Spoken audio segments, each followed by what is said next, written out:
गावातल्या त्या जुन्या वाड्यासमोर एक कार येऊन थांबली. गाडीचा दरवाजा उघडला आणि अमोल खाली उतरला. त्याच्या चेहऱ्यावर हलकीशी स्माईल होती. मनात उत्साह होता, कारण तो खूप दिवसांनी घरी आला होता. तो स्वतःशीच म्हणाला, आज सगळ्यांना सरप्राईज देणार, विशेष करून स्वातीला. अमोल शहरात नोकरी करत होता. लग्नाला अजून फक्त 6 महिने झाले होते आणि तो कामामुळे घरापासून दूर होता. पण आज तो अचानक सुट्टी घेऊन घरी आला होता. तो हळूच घरात शिरला. घरात शांतता होती. अचानक त्याची आई आणि बहीण समोर आल्या. अमोलला पाहताच त्या थोड्या घाबरल्या, पण लगेच नॉर्मल झाल्या. आईने लगेच विचारलं, "अरे अमोल, अचानक कसा आलास?" अमोल हसत म्हणाला, "सरप्राईज द्यायला आलो. पण माझी स्वाती कुठे आहे?" आई आणि बहीण एकमेकीकडे पाहू लागल्या. क्षणभरासाठी घरात एक विचित्र शांतता पसरली. अमोलच्या लक्षात आलं, काहीतरी बरोबर नाही. तो घरात पुढे चालत गेला आणि तेव्हाच त्याच्या नजरेसमोर जे आलं ते पाहून त्याच्या पायाखालची जमीनच सरकली. स्वाती, त्याची बायको, फाटलेल्या जुन्या साडीत होती. केस विस्कटलेले, हातात साबण आणि पाणी. ती खाली बसून भांडी घासत होती. पण ते फक्त भांडी घासणं नव्हतं. ते काम एका नोकरासारखं होतं. अमोल काही क्षण तसाच उभा राहिला. त्याच्या डोळ्यावर विश्वास बसत नव्हता.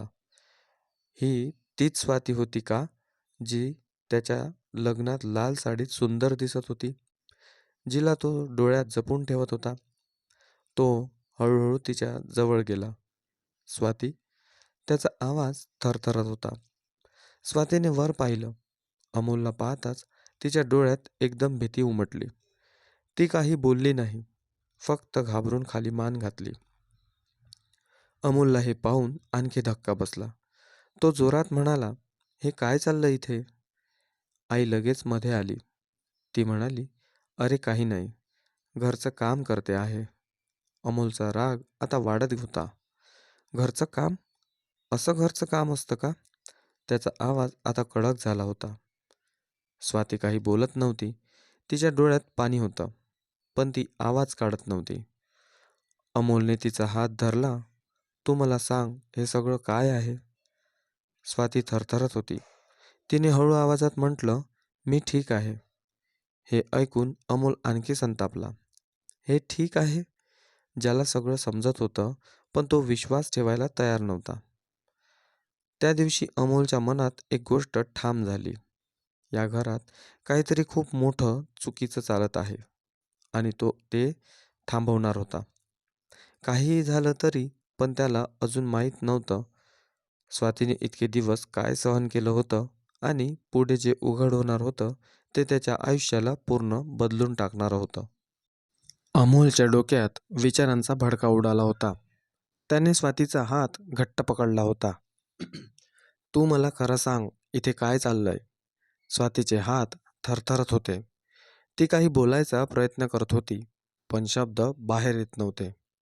तेवढ्यात आई जोरात म्हणाली, "अरे अमोल, तू उगाच मोठं प्रकरण करतो आहेस. घरातली कामं करत आहे ती." अमोलने रागाने आईकडे पाहिलं. "आई, घरातली कामं म्हणजे हे का? फाटलेली साडी, अशी अवस्था?" तणाव घरात तणाव वाढत चालला होता. ननद, अमोलची बहीण, मध्ये आली. ती थोड्या चिडलेल्या आवाजात म्हणाली, "भाऊ, तू बाहेर राहतोस म्हणून तुला काही माहिती नाही.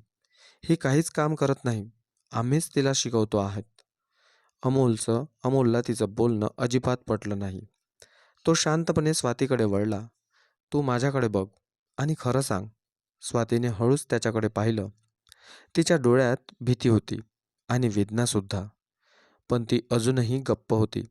अमोलचा संयम तुटू लागला. तो जोरात म्हणाला, "कोणी काही बोलणार नाही. स्वाती, तू सांग." घरात एकदम शांतता पसरली. स्वातीचे डोळे पाण्याने भरले. ती हळू आवाजात म्हणाली, "मी खरंच ठीक आहे." हे ऐकून अमोलने हात डोक्यावर ठेवला. "तू मला खोटं का बोलत आहेस?" तो थोडा शांत झाला आणि म्हणाला, "ठीक आहे, तू आता काहीच बोलू नकोस. पण मला सगळं समजलं. त्या दिवशी अमोलने काहीच बोलणं थांबवलं. तो बाहेर गेला, पण त्याचं मन घरातच अडकून पडलं होतं. त्या रात्री सगळे झोपले होते. अमोलला झोप लागत नव्हती. तो हळूच उठला आणि स्वयंपाकघराकडे गेला. तिथे त्यानं जे पाहिलं ते पाहून त्याच्या डोळ्यात राग आणि दुःख एकत्र आलं. स्वाती अजूनही जागी होती. ती शांतपणे भांडी धुवत होती. अमोल हळूच तिच्या मागे उभा राहिला. स्वाती, ती दचकली. तिच्या हातातून भांडी खाली पडलं. तू अजून झोपली नाहीस? अमोलने विचारलं. स्वाती काही बोलली नाही. ती फक्त खाली मान बघत उभी होती. अमोलने तिचा हात धरला. तू घाबरतेस का माझ्यापासून? हे ऐकून स्वातीच्या डोळ्यातून अश्रू वाहू लागले. ती अचानक रडायला लागली. इतके दिवस तिने स्वतःला रोखून ठेवलं होतं, पण आज तिचा बांध फुटला. मी खूप प्रयत्न केला सगळ्यांना खुश ठेवायचा, पण मी काहीच बरोबर करू शकले नाही. अमोलला हे ऐकून धक्का बसला. कोणी कोणी सांगितलं तुला असं? स्वाती रडत म्हणाली. आई आणि ताई. सगळं स्पष्ट होत होतं. स्वाती पुढे म्हणाली, तू गेल्यापासून मला रोज ओरडा, टोमणे आणि कधीकधी जेवायलाही वेळेवर मिळत नव्हतं. अमोलच्या मुठी घट्ट झाल्या. त्याच्या डोळ्यात राग दिसत होता. आणि तू मला एकदाही सांगितलं नाहीस? स्वातीने मान खाली घातली. मला भीती वाटायची तुला त्रास होईल म्हणून. हे ऐकून अमोल पूर्णपणे हादरला. तो स्वतःशीच म्हणाला, मी माझ्या बायकोला इथे एकटं सोडलं आणि तिने इतकं सगळं सहन केलं. त्याच्या मनात अपराधाची भावना आली. तो स्वातीसमोर बसला. आता काहीही होऊ दे, मी तुला असं अजिबात राहू देणार नाही. स्वातीने त्याच्याकडे पाहिलं. पहिल्यांदाच तिच्या डोळ्यात थोडी आशा दिसत होती. त्या रात्री अमोलने एक निर्णय घेतला. तो आता शांत बसणार नव्हता, पण त्याला माहीत नव्हतं तो जे करणार होता त्यामुळे घरात एक मोठं वादळ येणार होतं आणि त्या वादळात सगळ्यांचं खरं रूप बाहेर येणार होतं. रात्रभर अमोलला झोप लागली नाही. त्याच्या डोळ्यासमोर सतत एकच दृश्य येत होतं. फाटलेल्या साडीतली स्वाती, भांडी घासत असलेली, घाबरलेली. तो स्वतःला माफ करू शकत नव्हता. मी तिला इथे एकटी सोडलं आणि ती इतकं सगळं सहन करत होती. पहाट झाली. घरात सगळे उठले. आई नेहमीप्रमाणे हॉलमध्ये बसली होती. ननद फोनमध्ये गुंग होती. पण आज अमोलचा चेहरा जरा वेगळाच होता. तो शांत होता, पण त्याच्या शांततेत वादळ दडलं होतं. तो सरळ आईसमोर जाऊन उभा राहिला. आई, मला तुमच्याशी बोलायचं आहे. आईने सहज विचारलं, काय झालं पुन्हा? अमोलचा आवाज आता इतका कडक झाला होता स्वातीबद्दल. हे ऐकून ननद लगेच मध्ये आली. भाऊ, पुन्हा तेच सुरू करू नकोस. तू गप्प बस, अमोल ओरडला. घरात पहिल्यांदाच अमोलने असा आवाज चढवला होता. सगळे काही क्षण शब्द थबकले. अमोल आईकडे बघत म्हणाला, काल रात्री मी सगळं पाहिलं आणि ऐकलं सुद्धा. आईचा चेहरा बदलला. ती म्हणाली, काय पाहिलंस? अमोलचा आवाज थरथरत होता रागाने.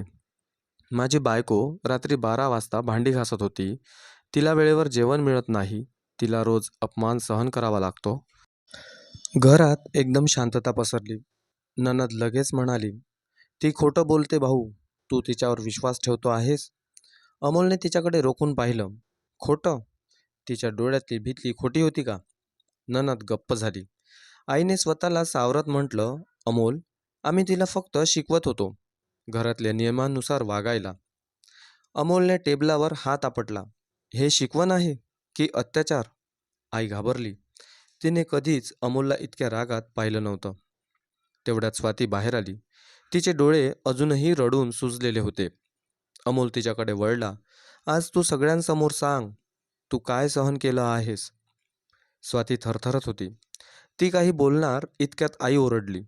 एक शब्दही बोलायचा नाही. स्वाती घाबरली आणि पुन्हा शांत झाली. हे पाहून अमोलला आणखी राग आला. तो म्हणाला, आई, आज तिला कोणी थांबवणार नाही. तो स्वातीचा हात धरत म्हणाला, मी आहे तुझ्यासोबत, सांग. स्वातीचे डोळे पाण्याने भरले. ती हळू आवाजात बोलू लागली, तू गेल्यापासून मी काहीही केलं तरी त्यांना आवडत नव्हतं. मी लवकर उठायचे, काम करायचे, पण तरीही मला रोज ओरडा मिळायचा. ती थांबली. तिचा आवाज अडखळत होता. कधीकधी मला जेवायलाही वेळेवर मिळत नव्हतं. हे ऐकून अमोलच्या डोळ्यात राग उसळला. स्वाती पुढे म्हणाली, मी आजारी होते एकदा, पण तरीही मला काम करायला लावलं. ननद ओरडली, खोटं बोलत आहे. अमोलने तिच्याकडे पाहून जोरात म्हटलं, बस, एक शब्दही नको. घरात तणाव शिगेला पोहोचला होता. अमोल काही क्षण शांत उभा राहिला. नंतर तो हळू आवाजात म्हणाला, मी आज एक निर्णय घेतो आहे. सगळे त्याच्याकडे पाहू लागले. आजपासून स्वाती या घरात असं राहणार नाही. आई घाबरून म्हणाली, म्हणजे काय? अमोल ठामपणे म्हणाला, ती माझ्यासोबत शहरात येणार आहे. हे ऐकून आई आणि ननद दोघीही चिडल्या. असं कसं चालेल? घर सोडून जाणार का? अमोलने शांतपणे पण कडक आवाजात उत्तर दिलं. घर तेच असतं जिथे माणसाला मान मिळतो. हे वाक्य ऐकून घरात पुन्हा शांतता पसरली. स्वातीच्या डोळ्यात अश्रू होते, पण त्या अश्रूंमध्ये आता भीती नव्हती, आशा होती. अमोलने निर्णय घेतला होता, पण त्याला माहीत नव्हतं हा निर्णय सगळ्यांना इतका सोपा जाणारा नव्हता. आईचा अहंकार अजून जिवंत होता. ननदचं वागणं अजून बदललेलं नव्हतं आणि पुढे असं काही घडणार होतं की सगळ्यांचं आयुष्य कायमचं बदलणार होतं. घरातलं वातावरण अजूनही ताणलेलं होतं. अमोलने ठाम निर्णय घेतला होता. स्वाती आता इथे राहणार नाही. तो तिच्याकडे वळला. तू तुझं सामान आवर, आपण आजच निघू. स्वाती काही क्षण स्तब्ध उभी राहिली. तिला विश्वासच बसत नव्हता. इतके दिवस ती ज्या भीतीत जगत होती, आज त्या भीतीतून बाहेर पडायची वेळ आली होती. पण तेवढ्यात आईचा आवाज कडक झाला. कोणीही या घरातून कुठेही जाणार नाही. अमोल थांबला. तो हळूहळू वळला. आई, आता हे तुम्ही ठरवणार नाही. आई रागाने म्हणाली, मी अजून जिवंत आहे. हे घर माझं आहे आणि इथले नियम मी ठरवते. अमोलचा संयम सुटू लागला. घर तुमचं असेल, पण माझी बायको तुमची नोकर नाही. ननद लगेच मध्ये आली. भाऊ, तू तिच्यासाठी आम्हाला सोडणार आहेस? अमोलने सरळ उत्तर दिलं. जर कोणी चुकीचं वागणार असेल तर हो, मी तिच्या बाजूने उभा राहीन. हे ऐकून दोघीही गप्प झाल्या. अचानक स्वाती पुढे आली. तिने आज पहिल्यांदाच ठामपणे आवाज काढला. नको अमोल, थांब. सगळे तिच्याकडे पाहू लागले. ती हळूहळू आईसमोर गेली. तिच्या डोळ्यात अश्रू होते, पण यावेळी त्या अश्रूंमध्ये भीती नव्हती, ताकद होती. ती शांतपणे म्हणाली, आई, मी कधीच तुमच्या विरुद्ध नव्हते. आई काही बोलली नाही. स्वाती पुढे म्हणाली, मी फक्त या घराला माझं घर मानलं, पण तुम्ही मला कधीच स्वीकारलं नाही. घरात एकदम शांतता पसरली. ननद काही बोलणार इतक्यात स्वातीने तिच्याकडे पाहिलं. ताई, मी तुमच्यासोबत नेहमी प्रेमाने वागले, पण तुम्ही मला नेहमी कमी समजलात. हे ऐकून ननद थोडी अस्वस्थ झाली. तेवढ्यात दारावर टकटक झाली. सगळे चकित झाले. अमोलने दरवाजा उघडला. बाहेर बँकेचा अधिकारी उभा होता. तो म्हणाला, पाटील साहेब आहेत का? कर्जाबाबत बोलायचं आहे. आई घाबरली. दत्तात्रय वडील बाहेर आले. अधिकारी म्हणाला, जर 2 दिवसात पैसे भरले नाहीत तर घरावर कारवाई होईल. हे ऐकून सगळ्यांच्या पायाखालची जमीन सरकली. आई बसलीच खाली. हे कसं शक्य आहे? अमोलला समजलं. घराची परिस्थिती अजूनही खूप वाईट आहे. तो विचारात पडला. तेवढ्यात स्वाती पुढे आली. ती शांतपणे म्हणाली, बाबा, काळजी करू नका. सगळे तिच्याकडे पाहू लागले. ती पुढे म्हणाली, मी काही पैसे साठवले आहेत.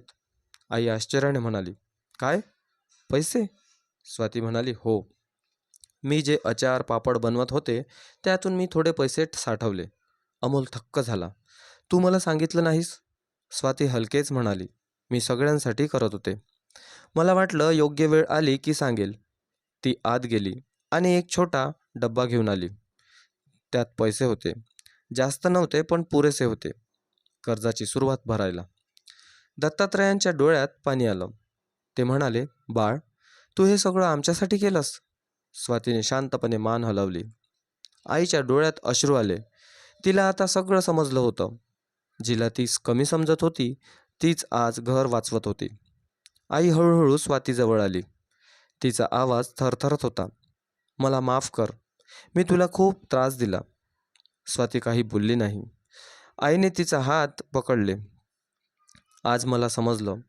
तू या घराची सून नाही, तू या घराची ताकद आहेस. हे ऐकून सगळ्यांच्या डोळ्यात पाणी आलं. अमोल स्वातीकडे पाहत होता. त्याच्या डोळ्यात अभिमान होता. तो म्हणाला, मला तुझा खूप अभिमान आहे. स्वाती हलकेच हसली. इतके दिवस ती जी भीतीत जगत होती, आज ती पूर्णपणे संपली होती. त्या दिवशी त्या घरात सगळं बदललं. अहंकार संपला, प्रेम जिंकलं आणि स्वातीने सिद्ध केलं. भीतीतून बाहेर आलेली स्त्री फक्त स्वतःच नाही, तर संपूर्ण घराचं आयुष्य बदलू शकते. त्या दिवसानंतर पाटील घरात सगळंच बदललं होतं. जिथे कधी ओरड, अपमान आणि भीती होती, तिथे आज शांतता, आदर आणि प्रेम दिसत होतं. स्वाती आता तीच नव्हती जी काही दिवसापूर्वी घाबरलेली होती. ती आता आत्मविश्वासाने भरलेली होती. आई, सासू आता स्वतः स्वातीला कामात मदत करू लागली. एक दिवस ती म्हणाली, आज तू बस, मी भांडी करते. स्वाती लगेच म्हणाली, नको आई, आपण दोघी मिळून करू. हे ऐकून आईच्या डोळ्यात पुन्हा पाणी आलं. जिच्यावर तिने अन्याय केला तीच आज तिच्यासोबत उभी होती. ननदचंही वागणं बदलायला लागलं होतं. एक दिवस लाजत म्हणाली, वहिनी, मला पण आचार बनवायला शिकवशील? स्वाती हसली. का नाही, आपण दोघी मिळून करू. त्या क्षणी पहिल्यांदाच जाऊ ननदमध्ये खरं नातं तयार झालं.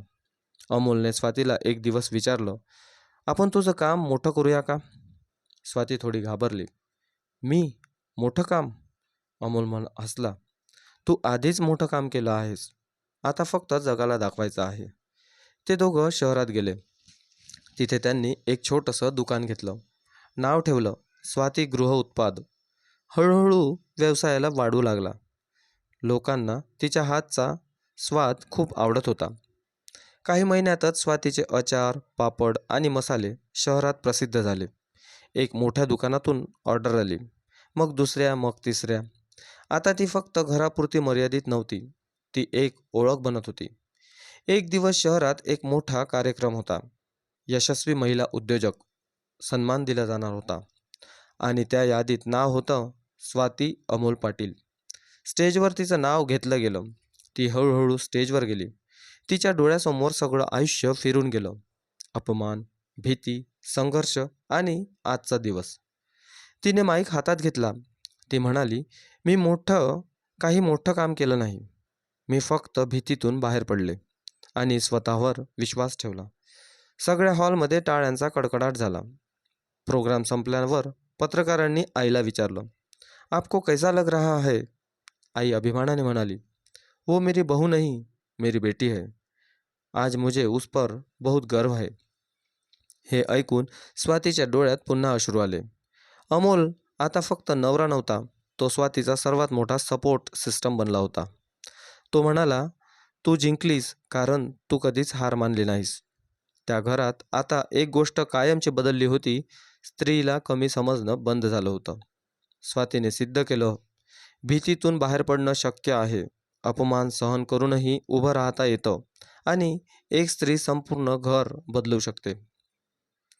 कथेचा बोध, ज्या स्त्रीला तुम्ही कमकुवत समजता तीच योग्य वेळ आली की सर्वात मोठी ताकद बनते.